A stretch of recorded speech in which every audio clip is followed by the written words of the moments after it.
Ahora sí. Feliz jueves.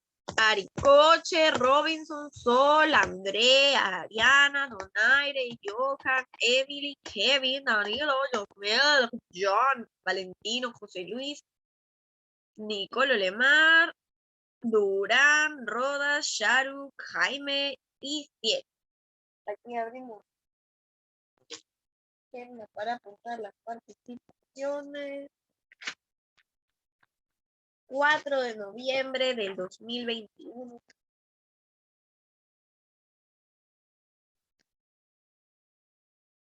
Perfecto. ¿Qué se iba a comentar? No, ya les dije lo que les tenía que contar. Nos quedan de acá 4 clases más y hoy tenemos el repaso de los últimos 2 temas. A ver, Robinson.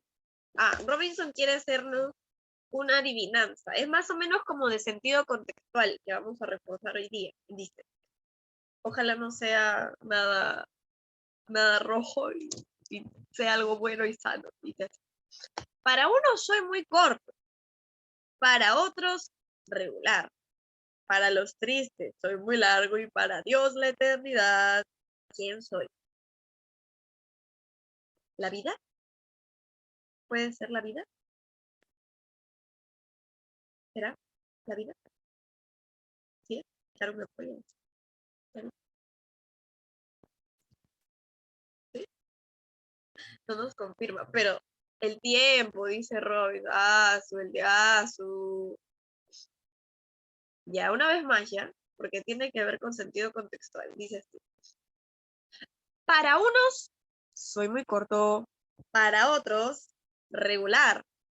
Para los tristes, muy largo. Y para Dios, la eternidad.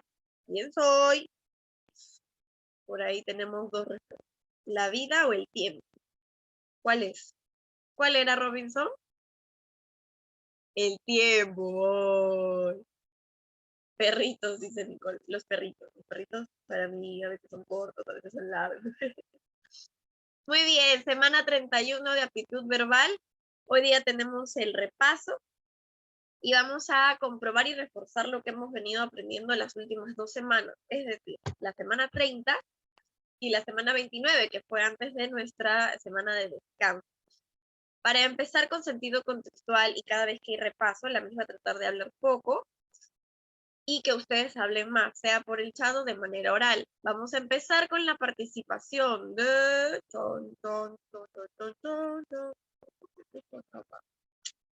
Tremendo.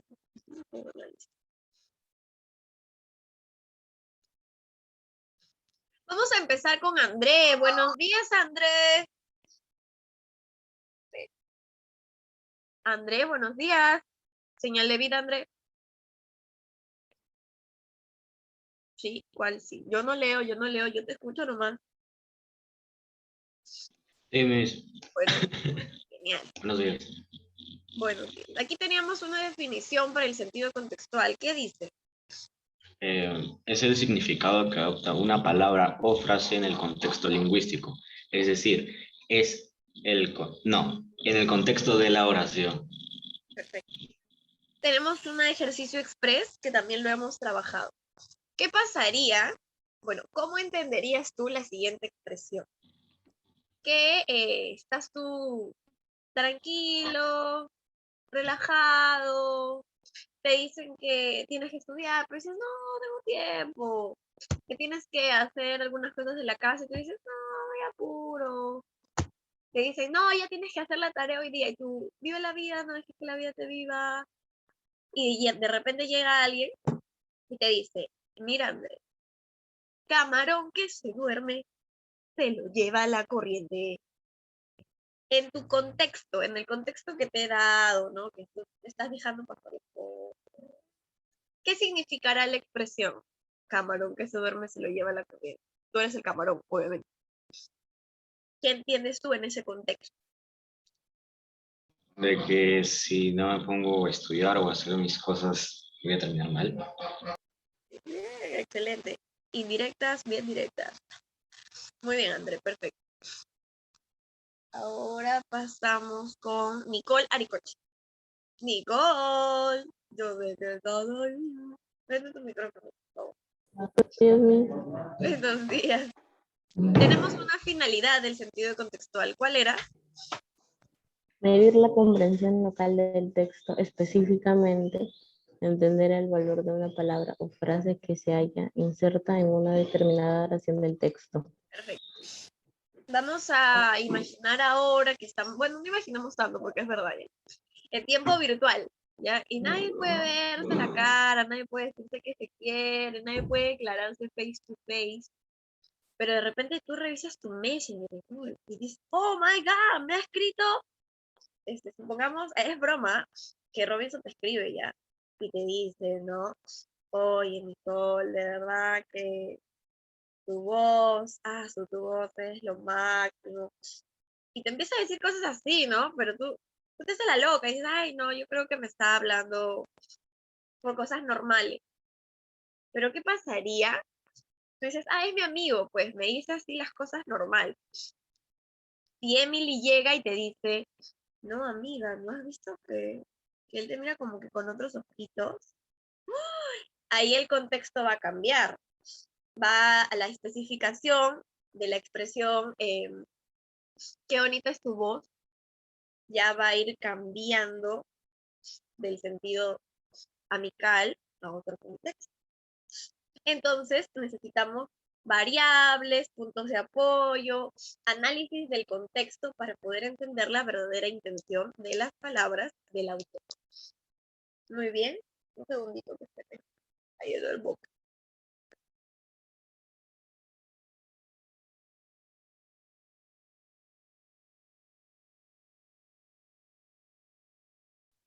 Listo, perfecto. Estamos entendiendo la importancia y recordando que tenemos que identificar todas las variables necesarias del contexto para poder valorar la intención comunicativa de las palabras. ¿Ok? Pasamos con Xiomara. Xiomara, señal de vida.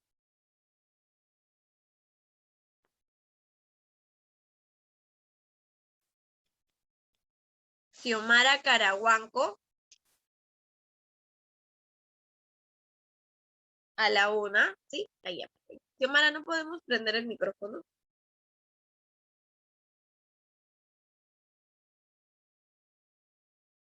No podemos, Xiomara.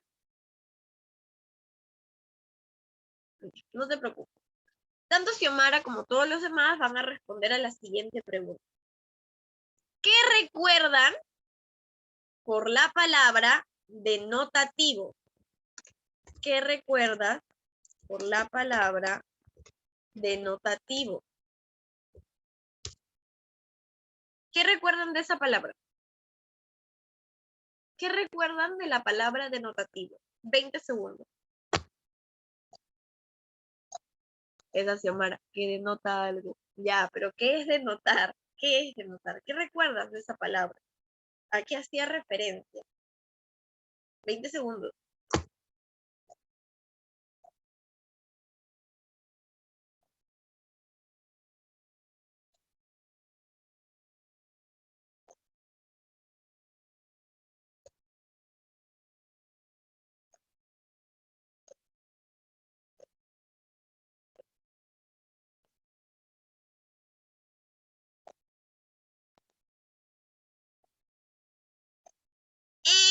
Listo, esa fue la primera pregunta. La segunda es esta. ¿Qué significa la palabra objetivo? Eso sí lo pueden googlear si lo... Uy, se lo mandé solamente a... Me pasó. Esta definición sí la pueden buscar en internet y la pueden pegar, así que van a tener 25 segundos.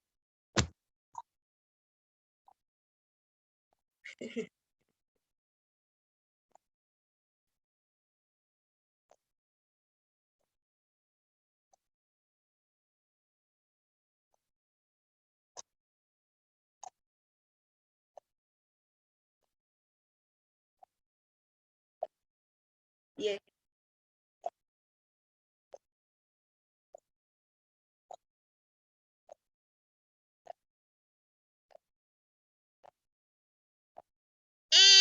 Perfecto.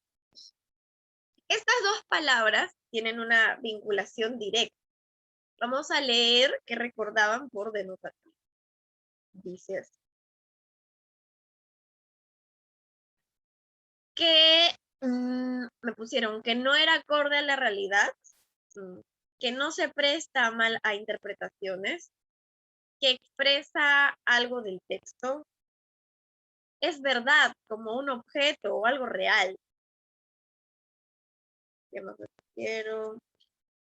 La forma real y literal de decir una frase u oración, Roda, indica un significado que es objetivo y cuyo sentido queda explícitamente expresado. Perfecto. Expresa formal y objetivo. Entonces, aclarando conceptos. Lo denotativo, sí, era algo que se denota, es algo que se denota. ¿Cómo voy a recordarlo? Voy a cambiar esa D por una S. Es algo que se nota, algo que es evidente. O sea, yo no puedo meterle mis feelings, no puedo darle mi corazón, mi bobo. Yo no puedo decir, esta madera es tan amable con mi espalda. ¿Qué? ¿Qué? Eso es muy emocional, muy del individuo. Algo denotativo es algo objetivo. ¿Qué me decían aquí? Un significado que explica especialmente lo expresado, que se basa en los hechos y la lógica, que se basa en los hechos y la lógica, que se basa en los hechos y la lógica, XD, que se basa en los hechos y la lógica, algo que quiero alcanzar. Ahí por ahí hay otra definición de objetivo, que se basa en los hechos y la lógica, sin buscar en Google, que hace juicios de valor atendiendo a los hechos y la lógica y no a los propios sentimientos, y que existe realmente fuera del sujeto que lo conoce. Excelente. Yo denoto que esta botella es blanca. Yo denoto que esta tijera es roja. Yo denoto que Machu Picchu es una de las 7 maravillas del mundo. Yo denoto que la fórmula del agua es H2O. Es algo objetivo. Por lo tanto, todo lo opuesto vendría a ser lo que corresponde a los conceptos de connotativo y subjetivo. Recordando un poco. Si lo denotativo es algo que se nota, algo que yo no puedo modificar con mis emociones, lo connotativo ya tiene el feeling de una persona, ya tiene sus sentimientos, su sex appeal. Entonces, me van a decir ustedes qué tipo de texto comprende, qué tipo de texto comprende esta capacidad de meterle un feeling a las palabras. Ustedes de repente recuerdan, ¿no? Que te dicen, ay, ya, por el Día de las Madres, yo voy a recitar una, ¿quién se acuerda? Ay, no, por el Día de las Madres, ¿quién quiere salir adelante? Muy bien, Daniel, a recitar una poesía. Por ahí me he apuntado quiénes han estado participando. Me van a dar 10 segundos. Ya está Caraguanco, ya está Olimar,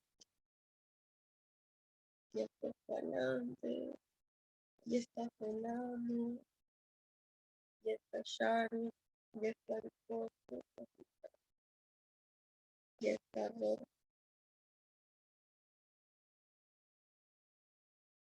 Flores, ya está Flores, Olimar, Robinson Mata, Sharon Johnson, Flores. Listo. Estábamos conversando sobre la importancia de la intención del autor. Y esto se presenta en aquellos textos de carácter narrativo. Y dentro de los tipos de texto narrativo, tenemos a la poesía. La poesía se caracteriza por su intencionalidad y uso de figuras literarias. Entonces, tu chamba en aptitud verbal es comprender qué te quieren decir. O sea, vamos a entenderlas indirectas. No, no los hemos llamado, estábamos marcando las participaciones. Entonces, lo que van a hacer ahora es buscar en internet un verso de algún poema, cualquier verso, y los vamos a interpretar. No me mandes todo el poema, por favor, porque sinceramente aquí lo vamos a tardar toda la mañana. Escoge un verso de un poema y lo vas a pegar en el chat. Sin contexto, ¿ah? Si quieres no nos digas el nombre, no nos digas de quién, pero vamos a hacer este trabajo interpretativo. Así como lo hemos hecho con los dichos, lo vamos a trabajar con versos de poemas. Entonces, vamos a tener 40 segundos para pegar en el chat un verso de algún poema. Por ejemplo, un poema. Juventud, divino tesoro, te marchas para no volver. Algo así. Y lo ponen en el chat. Y lo vamos a interpretar. ¿Qué significa que la juventud sea un divino tesoro? ¿Qué significa que la juventud se marche para no volver? ¿Qué? Eso vamos a trabajar. ¿Está bien? Robinson ya nos puso uno. Ole María nos puso uno. Paso, qué potente, Lemar. Estamos por poner la mano. 40 segundos a partir de 3, 2, 1. Tiempo.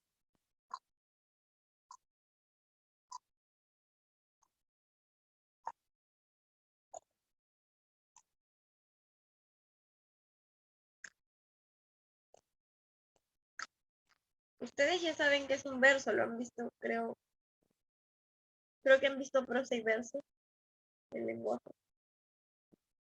Pero recuerden que un verso es una pequeña línea, casi una oración. Pueden ser 2 o 3 líneas, pero no toda una estrofa.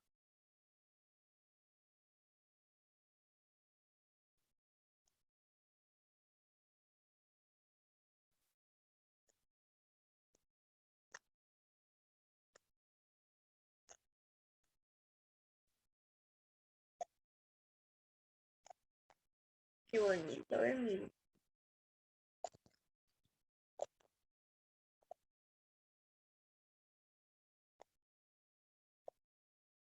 15.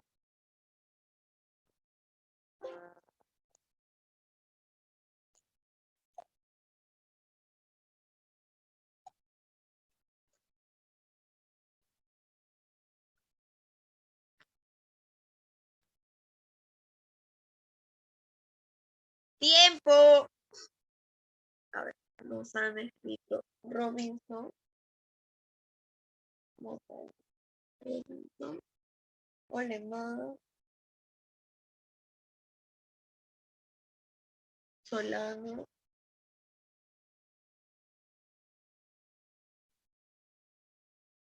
Flores Escalante.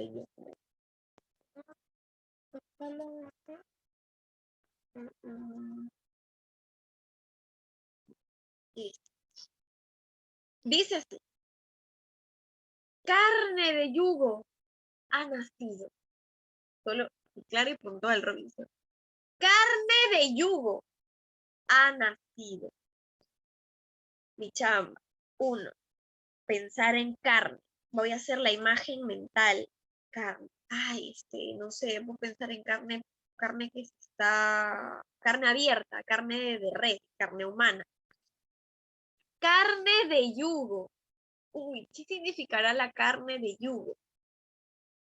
Yugo es como ay, estoy en el yugo de tus gritos, un dolor muy grande, un sufrimiento, quizá a veces por violencia. Entonces el yugo es algo que sufren los presos cuando expian sus culpas, la violencia. Carne de yugo, carne de sufrimiento, ha nacido. Tal vez ha nacido una persona que va a sufrir, que va a llorar, que va a pasarla muy mal. Carne de yugo ha nacido. O sea, la piel del sufrimiento, una persona que va a sufrir ha nacido. Eso ni siquiera tenemos que saber ni el título ni el contexto, pero podemos ir interpretando. Siguiente, Olemar. En las noches claras resuelvo el problema de la soledad del ser. Invito a la luna y con mi sombra somos tres. ¡Asu! En las noches claras. Uy, ¿qué significa una noche clara? Si la noche es oscura, ¿cómo me va a decir la noche clara? La noche, ¿qué representa la noche? Ese es tu proceso mental. ¿Qué representa la noche? Oscuridad, tinieblas, duda, desconocimiento, ignorancia. Noches claras. Uy, tal vez sí es de noche, pero no tengo dudas, no tengo dolores, no tengo sufrimientos. O son noches en las que puedo yo pensar. Vamos bien. En las noches claras resuelvo el problema de la soledad del ser. Uy, entonces si me dice que resuelve un problema, la soledad del ser, que es filosófico, está reflexionando sobre la soledad, sobre el vacío. Dice, en las noches claras resuelvo el problema de la soledad del ser. Quiere decir que durante la noche, por ejemplo, reflexiona. Tiene esta capacidad de pensar, de sentarse mirando la ventana y reflexionar y reflexionar. Y dice, invito a la luna y con mi soledad somos tres. Entonces ya te puedes hacer la imagen de una persona que puede estar en la calle, puede estar en una ventana, puede estar echada, pero es de noche, y está reflexionando, está pensando, y está conciliando en su soledad qué es la vida, ¿no? ¿Qué es el ser? ¿Qué es la humanidad? Su Solano nos ha mandado todo un poema, pero vamos a escoger solo una parte.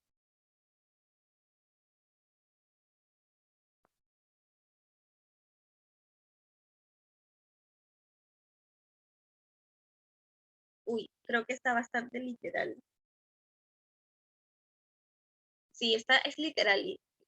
Dice, sé que ya es tarde y que ya no es como antes, que mi carta ya no lees y dices que me olvidaste, que ya no puedes, que ya no puedo buscarte porque el daño ya está hecho, que aún sigues viendo el techo dibujando mis reflejos. Lo que podemos interpretar es, ¿qué significa dibujando mis reflejos? Dice, que aún sigues viendo el techo dibujando mis reflejos. O sea que mira el techo y en el techo lo mira y también dibuja un espejo donde se refleje la cara del chico. ¿Qué significa? Que sigo viendo el techo reflejando, dibujando tus reflejos. Puede ser que haga referencia a una persona que está pensando en lo que fue la pareja, ¿no? En lo que fuiste tú, supongamos, ¿no? Te echas tú, lo estás superando y te pones a pensar y a reflexionar. Y dices, no, solo recuerdo de ti esto. ¿Qué son los reflejos de una persona?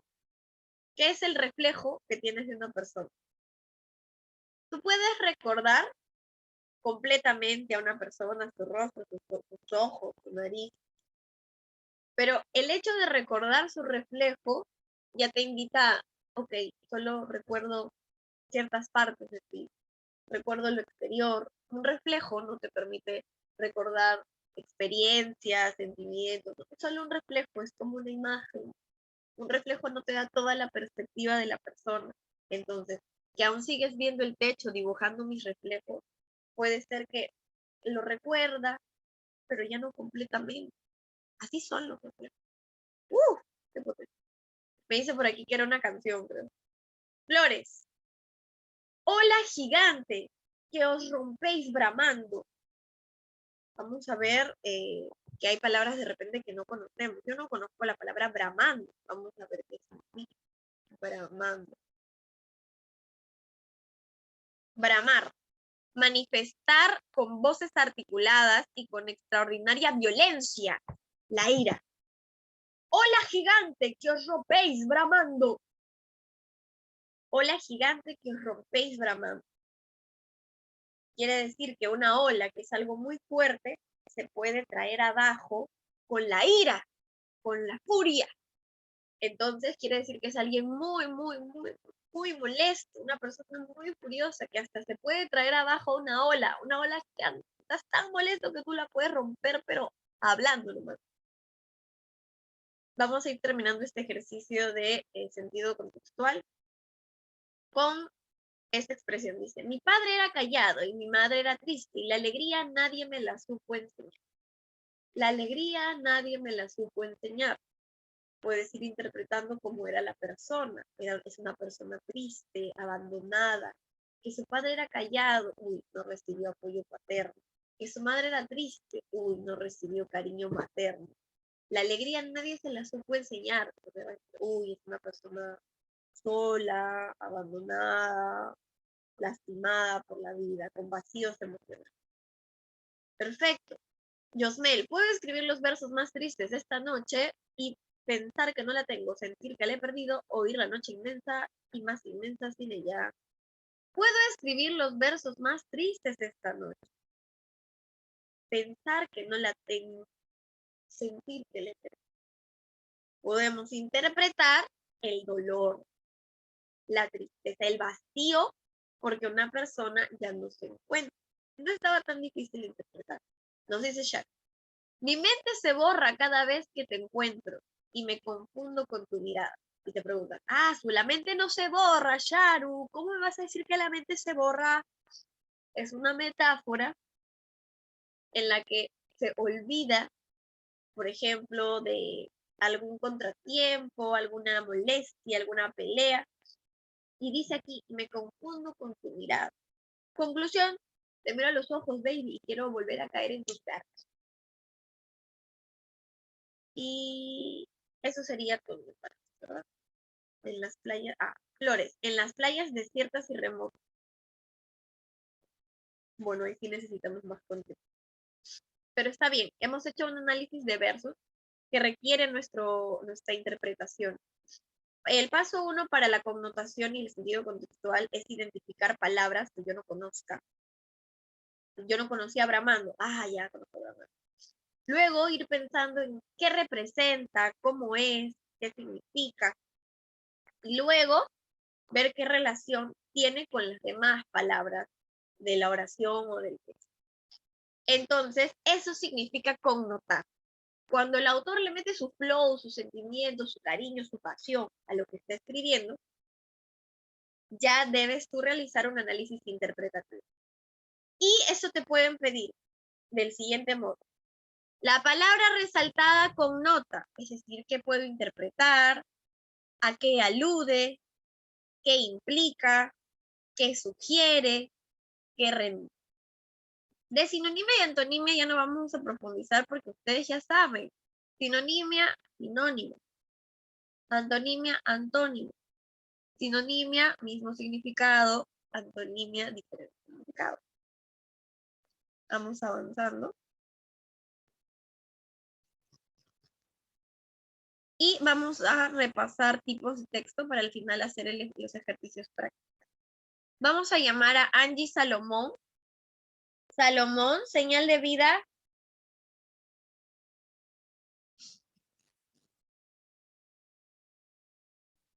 Salomón a la 1.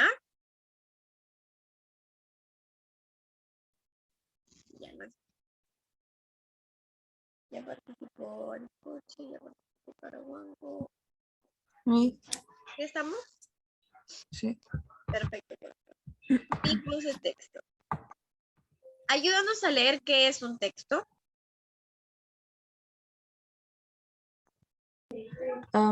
Es un conjunto organizado de ideas que contiene un mensaje, sigue un hilo temático y expresa una intención del autor. Perfecto. El día que desarrollamos esta clase yo les había preguntado, ¿los textos solamente pueden ser escritos?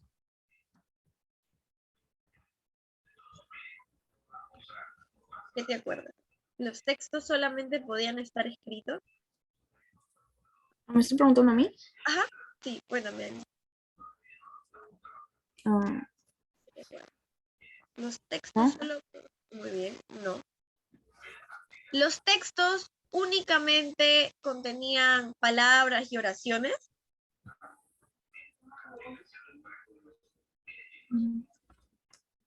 ¿Sí o no? ¿Qué te acuerdas? ¿Qué te acuerdas tú? ¿Que los textos únicamente pueden tener palabras, oraciones, párrafos? ¿O podían tener otras cosas? Creo que pueden tener otras cosas. Excelente. Muy bien, corazón. Por acá, Ordóñez también nos respondía que no. Y excelente. Cuando se inició el sistema de lectoescritura ya mundial con los libros, existieron personas llamadas trovadores o juglares, que iban escribiendo o iban redactándose en lenguaje formal o en lenguaje popular aquellas habladurías, no cuentos que se iban propagando de pueblo en pueblo. Por ejemplo, la Odisea fue un texto oral. La Odisea de Homero no era un texto escrito, no es que llegó Homero y dijo, a ver, voy a empezar a crear una historia, agarró su lápiz y papel, no. Era algo que pasaba de boca a boca, de boca a boca. Y él era un trovador, quiere decir que escribió en lenguaje formal aquellos textos orales, los convirtió en narrativos. Deben seguir un hilo temático y le preguntaba si solamente eran textos porque teníamos otro tipo, ¿se acuerdan? Teníamos dos tipos de textos según su estructura, ¿se acuerdan? Uno empieza con D y otro empieza con C.